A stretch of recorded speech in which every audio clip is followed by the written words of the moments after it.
Hi everyone, this is Selena Kraus and welcome to another card video.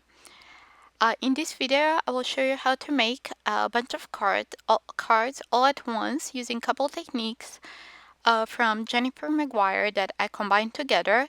That's the stamping on dark cardstock, color layering onto dark cardstock, and split card technique. So for today's cards, I'm using the Altenew Spring Sweet Rose Bouquet and Sentiment Strip stamp sets. And I'm using also some dark cardstock, kind of more rich cardstock, also white cardstock, and a bunch of inks from Altenew. I'm using the Shades of Purple set, the Cherry Blossom set, Spring Bouquet, and the Cool Summer Night. So I found out that those inks coordinate with the cardstock colors I'm using.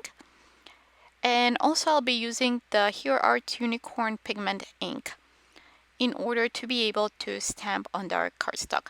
So in my MISTI, I've already positioned that the first layer of the rose bunch, the leaves, and I'm stamping with unicorn ink. So in the dark cardstock, the first layer I will stamp with unicorn ink, and then we're gonna repeat for all of the colors. I have a bunch of cardstock on to my right side.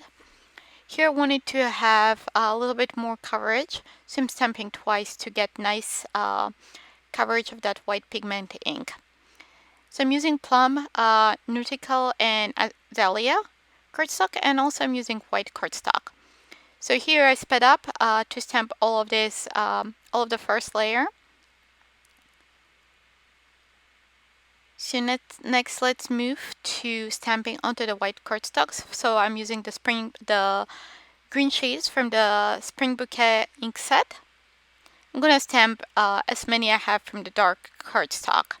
So I have 2 of each color, so that's 3 times 2 is 6. So I'm stamping 6, and then I did a couple extra just in case.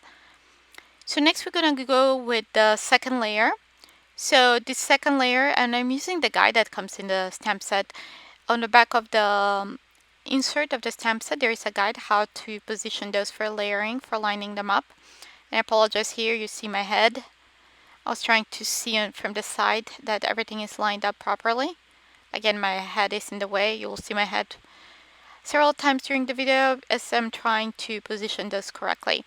So I think that looks good. And now I'm going to move, now that I'm done with the white ink, I'm just drawing all the layers, all the ink on all the layers. So when we stamp with that second layer, we have nice and crisp impression.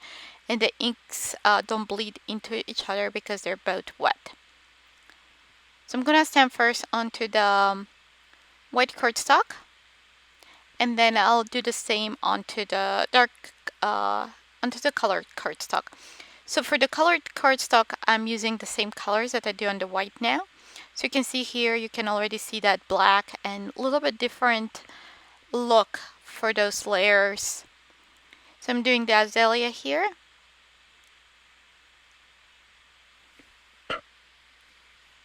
I'm going to repeat it for all of the panels that I'm stamping. So next let's move to the third layer. Again, I'm consulting the insert from the stamp set. Just putting the ones that I stamped back onto the acrylic, not on the acrylic, on the transparency that come in. And next I'm positioning third layers one by one and picking them up with the lid of my MISTI. So I'm now stamping, see if that's lined up correctly. I think that looks pretty good. Now I'm gonna do for the stem. Again, my head came in the way there. So I think that looks good. And now we can dry those panels, make sure that they're nice and dry, and then move on to stamping the third layer with the darkest ink from that Spring Bouquet collection.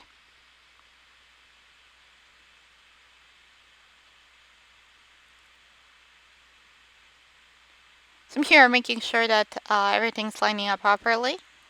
I think I messed up one of them. I'm just gonna keep stamping those one by one using the darkest shade of green. So next I'll move to the stamping onto the dark cardstock. And I kind of clean up the stamps between the two layers in case the stamp picked up some of the white ink, so I'm not transferring the white ink to my ink pad. So now we're done with the green. We're gonna move to the flowers. So I'm gonna pick up the first layer of the flowers. That will be the lightest layer. I'm positioning it, making sure that it's lining up properly. And we're gonna stamp onto our first panel. We're gonna do first the dark panels because we're stamping with that unicorn ink. And then we're gonna move to the lighter panels. So I'm stamping all in white because we have 6 of those are white, and then we're starting to change colors. I'm using blues, pinks, and purples, the shades of purple, cherry blossom, and cool summer night collections of ink. So here I started with the blue one. I'm stamping a couple extra from the blue ones. Next I'll move to the purple ones. Actually, this is the pink one. I'll stamp a couple of those and then the purple ones.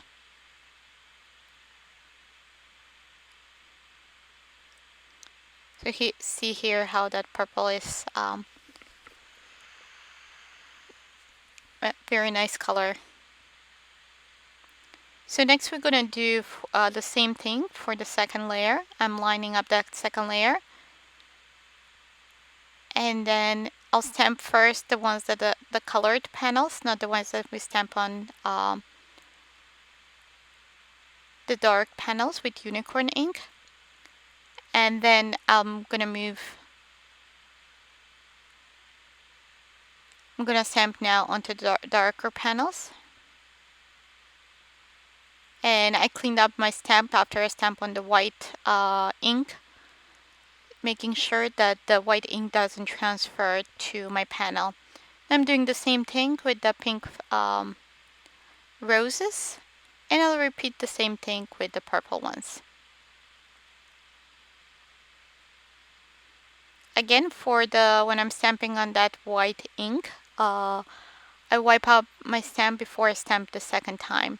So we have left the purple, the shades of purple, roses, and then we have 2 more layers of those color layering roses to stamp. So next we're moving to that third layer. I'm positioning it. Again, my head got in the way. Now I'm gonna use even darker shade of purple. I'm gonna pick out all the purple ones from the stack and stamp them all at once with the same color. I'm repeating it twice to make sure that we have nice and even coverage of that purple ink. Next I'm gonna go with the blues, and I'm gonna stamp with even darker blue now. You can see how the roses are getting more definition, more details, and they transform in more kind of realistic looking ones. So next, the last ones, we're gonna do the pink one. I just exchanged the paper in my MISTI, making sure that that color doesn't bleed into from the MISTI paper into on the white of my pink roses. So we have a couple more left here, and we have the fourth and last step for the roses left.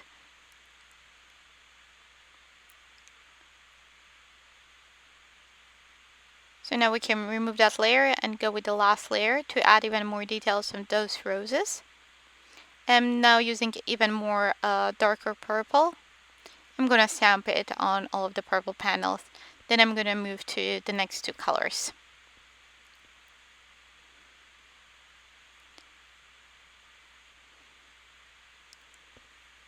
So I'm cleaning the stamp in between the colors. Now we're going with the pink. You can see how it gets even more detailed now, and they look even more realistic. And now we have only the blue ones left, and we're doing even darker blue there.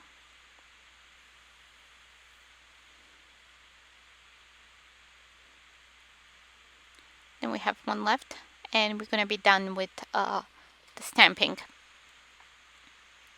I'm just cleaning my stamp and putting my MISTI away. So we have all the panels, and I'm organizing them 2 by 2, one white, one colored. And next I'm gonna cut it at 1 inch from the bottom. I'm lining those up to line up on the bottom right side and the right edge, because it's the easiest for when I cut them. I'm just pairing them up 2 by 2 because we're gonna put them together, back together as a puzzle. So I want to make sure that I have coordinating pieces. So before we move into putting together the cards, I'm using a few of the sentiments from Sentiment Strips stamp set. I'm going to stamp them with Versamark onto same colors of the cardstock that we used for the panels. So I'm going to do 3 colors for sentiment at once, so we only need to do this 3 times, stamp in 3 different colors, and then just trim them into little strips. So I'm adding that anti-static powder before I stamp, and then I add the white embossing powder. I'm doing the same with the Plum, and then I'll heat set them all at once. So I have here a wooden board. It's originally wooden chopping board, but I use it for embossing and other craft stuff. So I'm just first going with my heat tool on the back to make sure that we kind of heat it up and make the embossing powder stick. And then I'm going from the front and making sure that it's nice and melted evenly. Next we're gonna adhere those as a puzzle. I'm adhering one piece on the bottom, the 1 inch, and then the different color. If we have blue on the top, the navy on the bottom, we're doing the white panel on top, and vice versa. If we have the white on the bottom, we're gonna do the navy or the coordinating color on top. And then we're gonna adhere a sentiment in between. And then we are adhering those to top folding note cards. And with that, our cards will be finished. Once we're done with putting everything together, they'll be ready to go in the mail. In between, you can see that sometimes they don't line up on the sides. So what I do is just I trim the ends using my paper trimmer.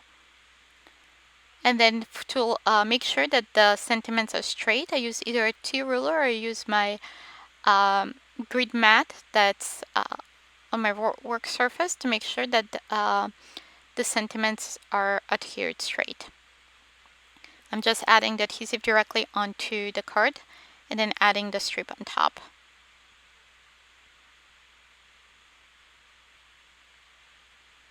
So this way you have mass-produced bunch of cards and you get 2 from 1 design. You end up with 2 cards from 2 different panels. And you get 2 little bit different looks. And also you can add embellishment like jewels or gems or sequins or anything you like. I decided to keep them plain so they go easily through the mail, so they can get squished or crushed, or envelope gets kind of torn from the embellishments added. Again, here I'm just trimming everything to size, adding that adhesive between the line where both cardstock panels meet, and then adhering the sentiment. And we're repeating the same thing. We have a couple more left here, and we're gonna be done. So I did like encouraging messages on my cards to send out to friends and family during this crazy times. So here are finished cards. We have 2 of each design. We have 4 of the purples, 2 of each, as I said, 2 of each design, 4 of the pinks, and 4 of the dark blues. So that's it for today. Thanks for watching, and don't forget to click on the subscribe now button so you don't miss any videos in the future for more inspirations and more ideas for paper crafting. Also, don't forget to visit my blog for more ideas and inspirations. Thanks for watching and see you soon in another video. Bye!